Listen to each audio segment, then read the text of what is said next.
Добрый день, дорогие подписчики и зрители канала. Прекрасная погода, небо голубое, и похоже, это последний день. Комфортный, по крайней мере, последний день стройки.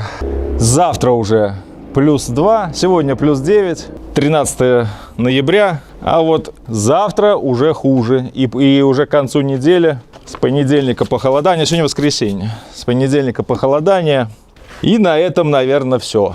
Еще, конечно, я попытаюсь строиться и даже буду выкладывать видео, где я, как в прошлом году, можно ли строиться с феном строительным. Можно. Я строился. Очень тяжело, очень долго, но можно. Если уж сильно хочется и некуда себя деть, то надо себя куда-то применить. Там уже этот клей продается Ilmax до -5. И, в принципе, днем +2, +3. 4, ночью -А, то можно и с феном строиться. Почему фен нужен? Потому что под блоками, если так вот блоки расставлены, как у меня, под ними лед замерзает, а потом приходится эту пленочку разжижать. А может, и не буду заниматься этим, потому что это, честно говоря, ну, можно, но, блин, сложно. Очень долго. Тратить время много на растопление льда. Попробую в этом видео рассказать, если получится до конца, просто отдельно снимать не хочу, но так как в процессе работы попробую рассказать вам. Были вопросы, прозвучали про сроки строительства, насколько все быстро надо возводить, и либо, ну, то есть там 3 года, да, там, по-моему, дается. Консервация строительства. Про консервацию скажу мало, но что-то там слышал, знаю чуть-чуть. Как выбирать участок? По большому счету, выбор участка упирается в деньги. Это всегда было, есть и будет. Второй момент, где строится? Садовое товарищество, либо деревня. Я не беру Россию. В России там немножко иначе, там вот эти, которые кооперативные, продаются участки. Но я беру строительство дома в деревне. Стройка дома в деревне имеет определенные, наверное, плюсы и минусы, как обычно. Могу ли я сказать, где плюс, где минус? По сравнению с садовым товариществом? Наверное, не могу. Площади, конечно. В садовом товариществе вы построите только, наверное, дом-то вы даже и не можете построить. Какой-то садовый домик, пускай он даже жилой будет, но можно ли в нем прописаться, как в России, на ПМЖ? Наверное, нельзя, по-моему, в Беларуси нельзя. Ладно, это все не суть. Говорим сейчас о какой приобретать участок. Я при выборе участка, мы с супругой объездили примерно 25 участков объездили в округе. Как-то человек один писал, выбор есть всегда. Там, ну, я так понимаю, под Минском где-то. Там не понравилось одно, другое, третье. Ну да, конечно. Ну, скажу так, выбор есть всегда, когда денег до хрена. Когда мы начали выбирать участок, денег не было ни шиша. Сейчас цены вроде бы подешевели даже. Опять же, утверждать не буду. Да, начали мы ездить вокруг, не имея большого, вообще не имея ни опыта, ни средств. В процессе, когда начали объезжать, смотреть, начали чему-то обучаться, начали видеть, что продают, и, ну и все, и то, что нам нравится. Постепенно формировать то, что ты хочешь. Ведь нельзя же сразу сказать, я вот хочу так или иначе.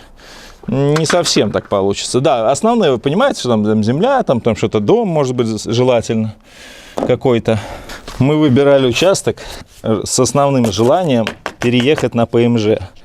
Мы не смотрели участок для какого-то отдыха. У нас были на то причины большие, очень сильные, переехать, убраться из города. Но об этом в другой раз. Постепенно, глядя на то, что продается, мы сформировали мнение какое? Широкий подъезд и доступ основной дороги. Не какая-то сельская дорога, по которой нужно тянуться и которая зимой не чистится, а главное, чтобы был подъезд асфальтированный, который всегда чистится. И в любое время, когда надо на работу поехать, либо по каким-то делам, а не ждать у моря погоды и засыпало снегом, что там, не подъехать, не выехать.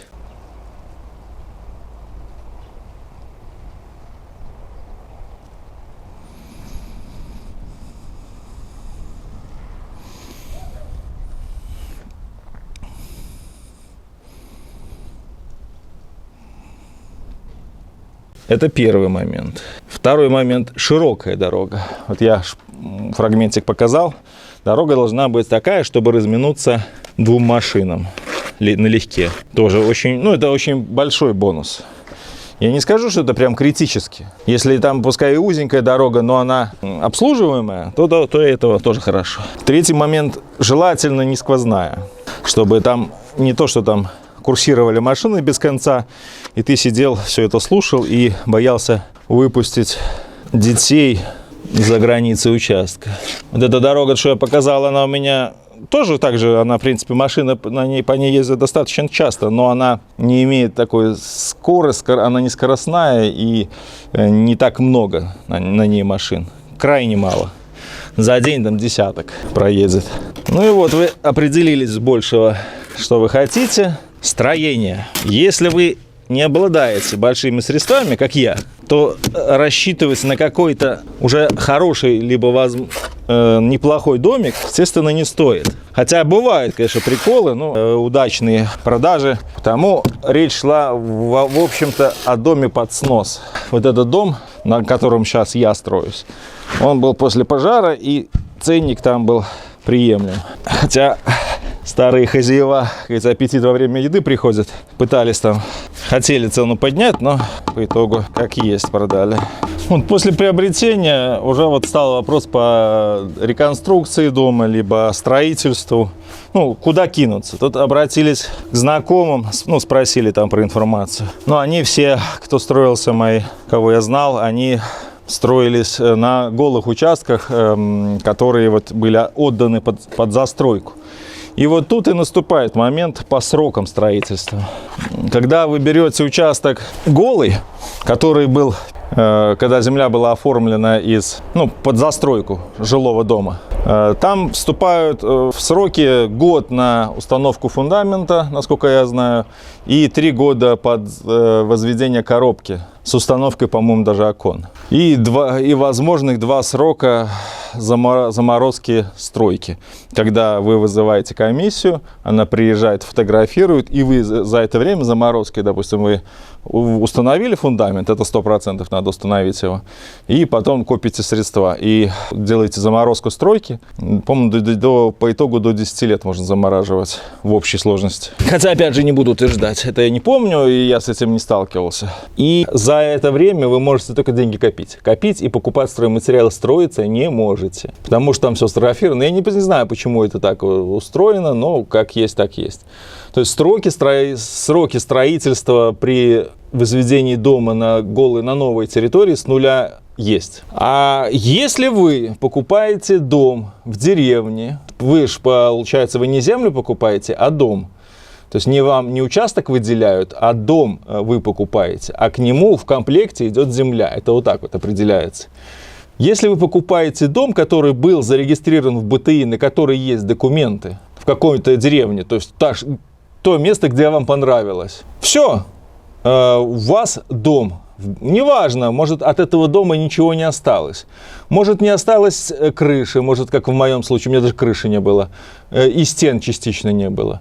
Может, просто остов фундамента, там вообще, черти что, но неважно, это не имеет значения. Если в БТИ есть дом зарегистрированный, дальше поэтапно нанимаете геодезиста, указываете ему места расположения построек. Прикинули примерно, сколько это, где что. Места расположения построек указали, примерные размеры. Я частного геодезиста нанимал. Она и сама подписала все эти проекты. Это, получается, создаете генплан участка. После создания генплана участка вы там набросали постройки, набрасываете как можно больше. Она сама определит.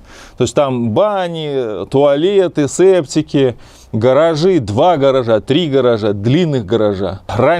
Еще раньше была возможность указать просто пятно застройки. Сейчас нет, сейчас надо прям указать до размера. Желательно. Но сквозь пальцы там тоже на многое смотрят. Не надо там до сантиметра. Плюс-минус метр, в общем-то, никому большой беды не сделает. Набрасываете строение. И уже с подписанным пускай она, как у меня, частник это и подписала. Я это все делал в Полоцком райисполкоме. Она там подписывала все документы. И дальше я иду в отдел, я не помню, как он называется, в отдел, ну, короче, районный отдел в этом же райисполкоме, если вы взяли участок в деревне. И пишите заявление на разрешение постройку жилого дома и хозпостроек. Жилой дом может быть как с заменой. Вот получается, я 2 раза переписывал заявление. Первый раз я указал постройка жилого дома взамен старого с заменой материалов стен. Потом подумал, там какие-то у меня свои там тараканы были, и переписал, увеличил, мне надо было еще увеличить, и указал также заменой материалов стен и фундамента. Но в любом случае это была не строительство с нуля, а взамен жилого. И получалось и в обоих случаях, как в первом, реконструкция замены материалов стен, не строительство, извините, в первый раз, реконструкция дома с заменой материалов стен, то во втором случае я указал замену материалов стен и фундамента. И ни в первом, ни во втором случае никакие строительные нормы по поводу сроков не возникали. Почему? Потому что дом есть в БТИ, и вы полностью защищены законом. Нету никаких сроков. Потому приобретение через примерно месяц, мне, может, раньше, я не помню, дали разрешение на возведение строительства жилого дома, строительство гаража, строительство бани, ну, хозпостроек, имея на руках, вот, получается, генплан участка. Если у вас генплан участка нету, который вы подписали, то, естественно, никакие разрешения вам никто давать не будет. Вот. Ну, в общем-то, и все. Покупая дом в деревне, неважно в каком состоянии, вы получаете свободу строительства. Почему я и говорил, что никто не торопит меня строиться. На что зрители указали, что а как же сроки? Ну вот, нету сроков никаких, ребят. Вообще ничего. Я строюсь, ну вот я уже говорил, сколько я строюсь. Ну, произвожу замену строительства дома взамен старого с заменой материалов стен и фундамент. Все. У меня дом стал в 3 раза больше, чем старый. Ну, вот так.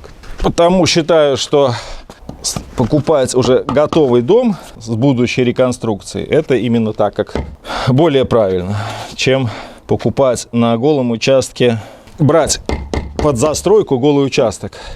Вот у меня товарищ строится, ему просто выдали участок земли, как многодетной семье, под застройку, ну, дали кредит.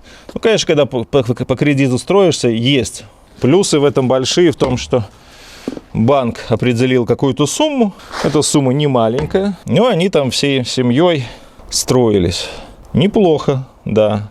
В этом, если есть такая возможность, конечно, да. Сроки там есть, у него все сроки рабочие, все как надо, но при наличии помощников и при наличии денег стройка существенно ускоряется. Вот он за год построился, наверное, за год или 1,5, сейчас уже отделку делает. А я как бы, как видите, тоже стену делаю, не отделку, а стену. Минусы также присутствуют. В чем минусы покупки земли в деревне?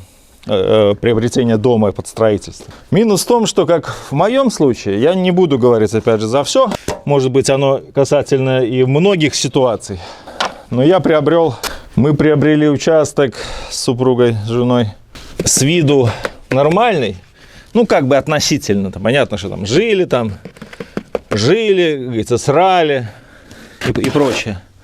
Он заросший был, трава выше моего роста была. А в этой траве таились сюрпризы. Не буду говорить за предыдущих хозяев, но за нынешних, у которых уже приобретал я. Семья алкашей со всеми вытекающими обстоятельствами. Участок был настолько загажен. Когда я начал косить, я периодически нарывался на, как я называл, клондайки. Клондайк из бутылок. Их настолько огромное количество, они примерно 10 лет жили на этом участке, и 10 лет они не выбрасывали мусор. Это был, как говорится, трэш.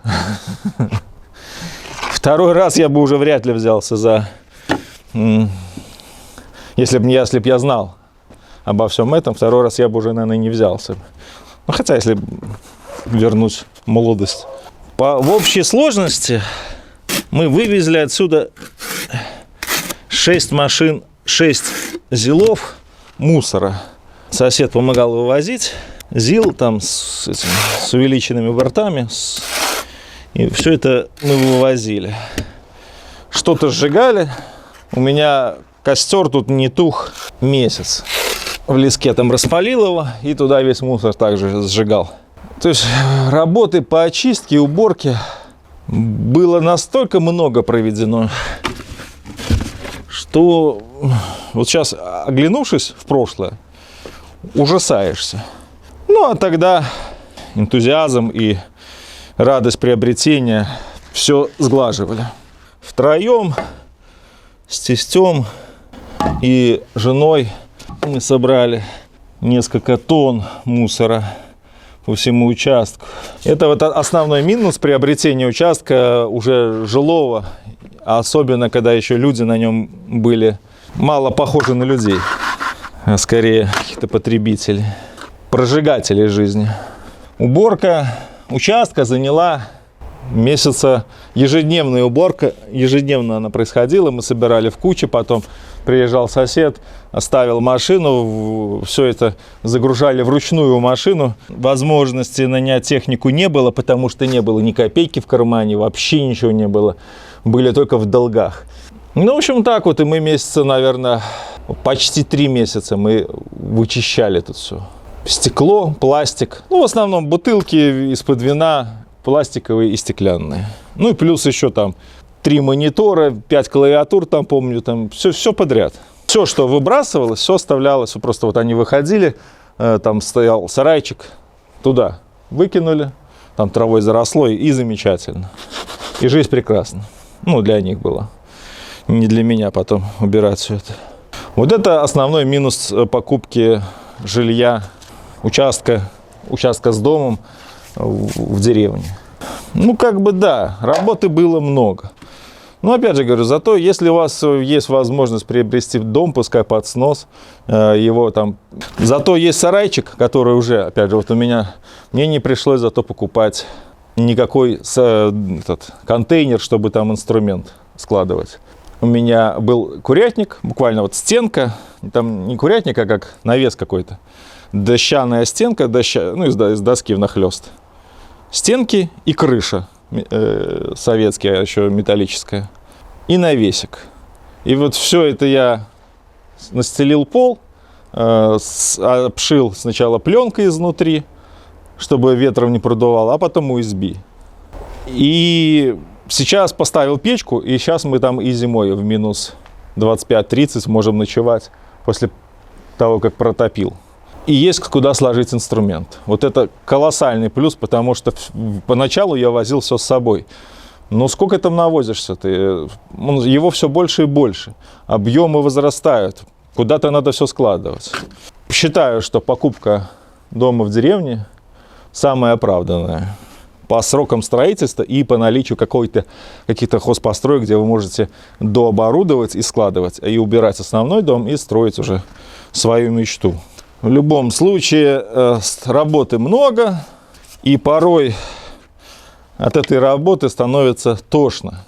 Прям вот еще немного сейчас вытошнит уже. Но глаза боятся, а руки делают. Смотришь тяжело, ай, ладно, начал, работаешь. И руки постепенно перерабатывают эту работу, и хоп, и она уже закончилась. Не сразу, через день, через 2, через 3. И ты уже берешься за следующую работу. И уже мотивация у тебя больше, потому что ты понимаешь, что любая работа исполнима. Как бы она ни выглядела вначале страшно, и объем ее колоссальный, было и есть, и сделал и забыл. Вот так вот. Это я опять же к комментарию к тому, что там стройка, мусор, борода. Это, конечно, весело. Человек, который, многие же людей, да, они смотрят на все это, да, безобразие у меня. Я думаю, вот на стройке. В общих планах, где там битые блоки стоят, И кажется, да ну нахрен, никогда это не закончится. Также многие там специалисты говорят, коробка ерунда, а вот дальше, а что дальше? Вот тоже интересный момент. Коробка ерунда, все, а дальше, мол, дальше там работа. Так когда у вас есть коробка, когда у вас есть, вот вы возвели фундамент, сделали стены, полы, крышу закрыли, вы можете работать не только в сезон строительный, а круглогодично. И скорость работы ваша возрастет в 2-3 раза. Ни солнце палящее, ни дождь, ни снег вам не помеха. А что дальше? Дальше, если вы возвели стены, все правильно, нормально все сделали. Что дальше? Я не знаю, что дальше. Штукатурка, оштукатурил, шпатлевал, наклеил обои. Развел проводку электрическую, наклеил обои, живи. Завез мебель. Вот как у меня уже есть квартира, я в основном все оттуда заберу, сюда привезу. Вот что дальше. А дальше живи и радуйся жизни. Что дальше? Вот там дальше. Главное, каждый говорят те, кто в основном-то и не сталкивались со стройкой, как я считаю. Где-то кто-то видел, где-то кто-то слышал про кого-то, про чего-то. Это мое мнение. Может, те, кто говорят, а дальше самое тяжелое. Как на работе мужичок говорит, вот там дальше. А что дальше самое тяжелое? Самое тяжелое – это тягать блоки. Поднимать шифер на крышу, там, допустим, и то это не тяжелее. Создать стропильню.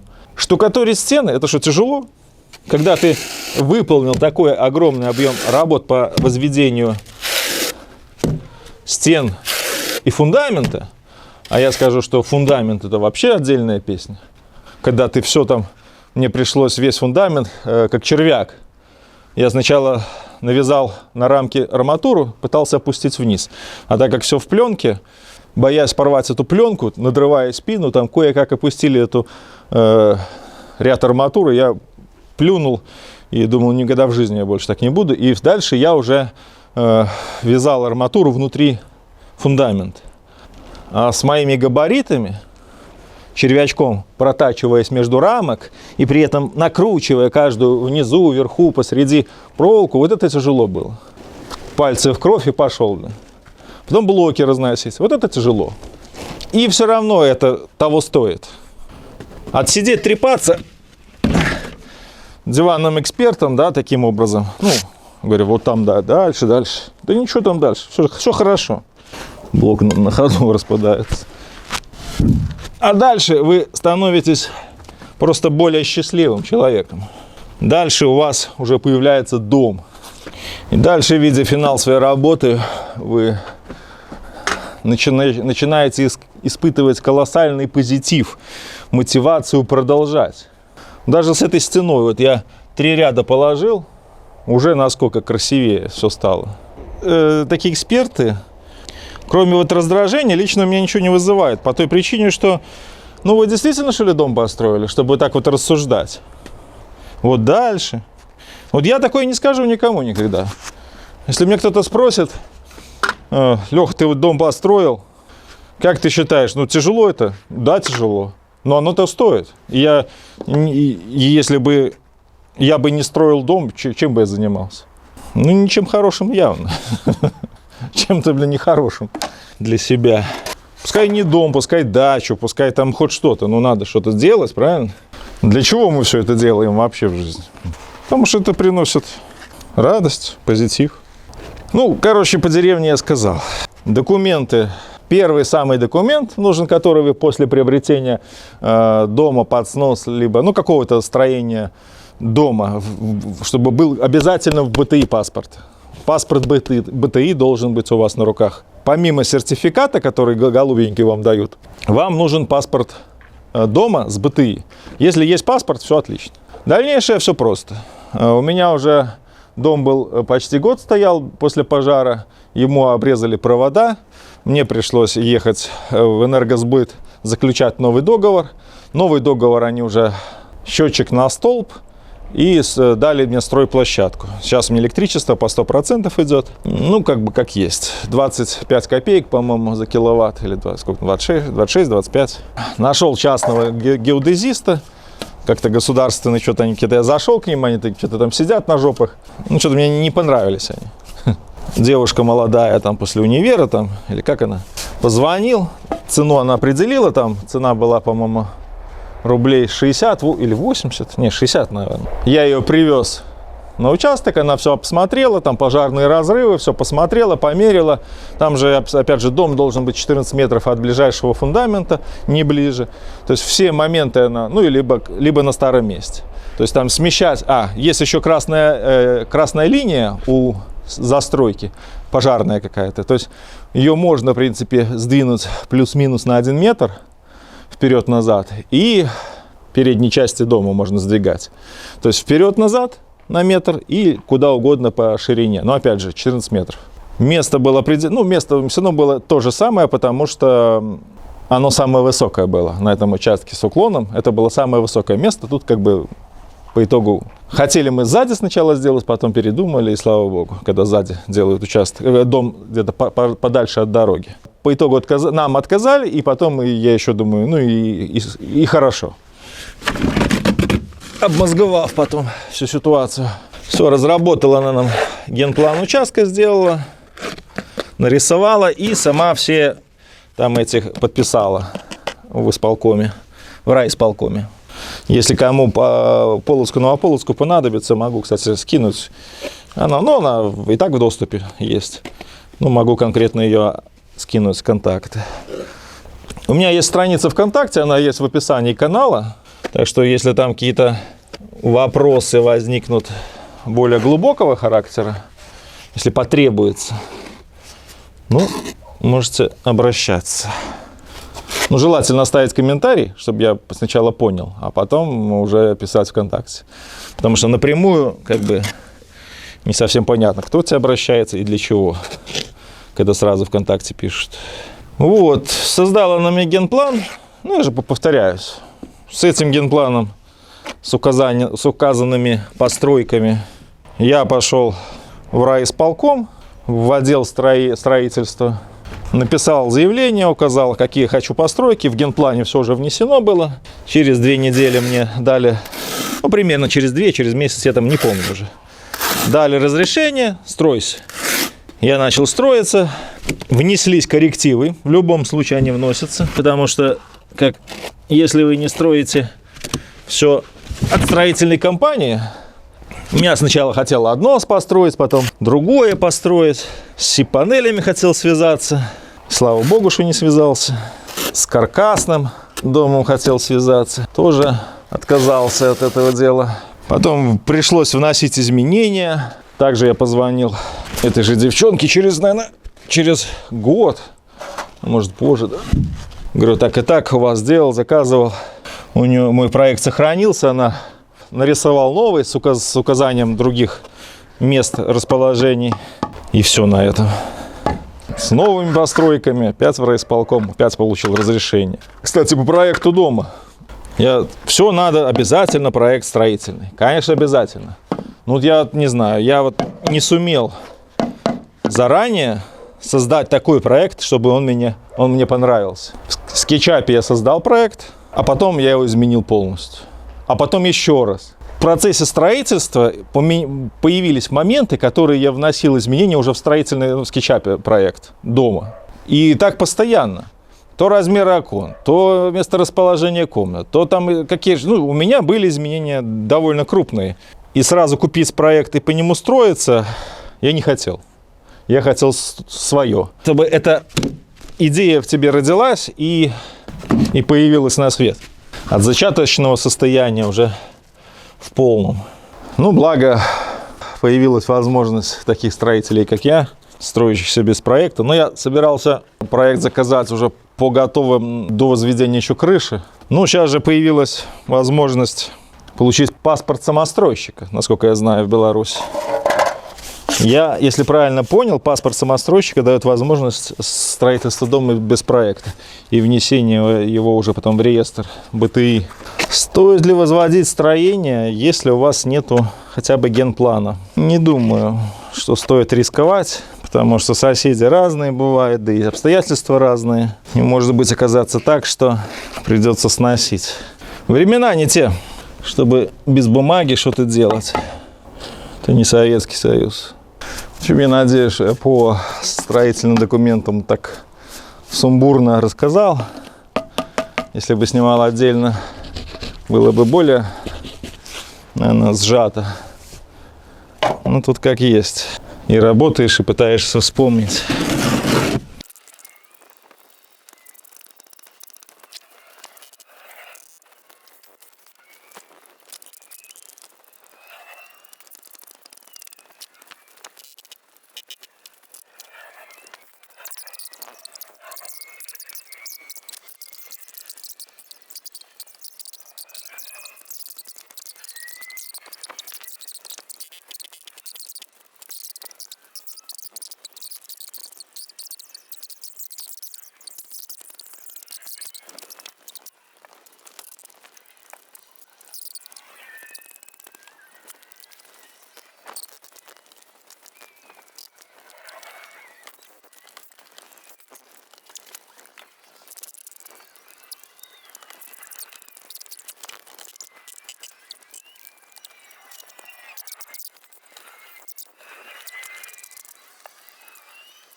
Ну, вот так вот, 3 ряда в день по ряду.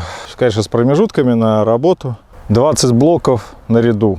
3 дня 60 блоков. На периметр по кругу 85, плюс перестановка щитов. То есть центральная стена возводится как на дрожжах. Ну, вот так вот, так и строимся. Я еще думаю, что я еще буду строиться. Еще как минимум, ну, 2-3 ряда центральной стены я еще возведу до серьезных морозов. Надеюсь. Может, они через 3 дня наступят, и тогда там все. По срокам задайте вопросы, если потребуется. Чем смогу, помогу. Потому что, возможно, некоторые моменты упустил. Сложно и работать, целиться, выцеливать и отвечать на вопросы. На этом все.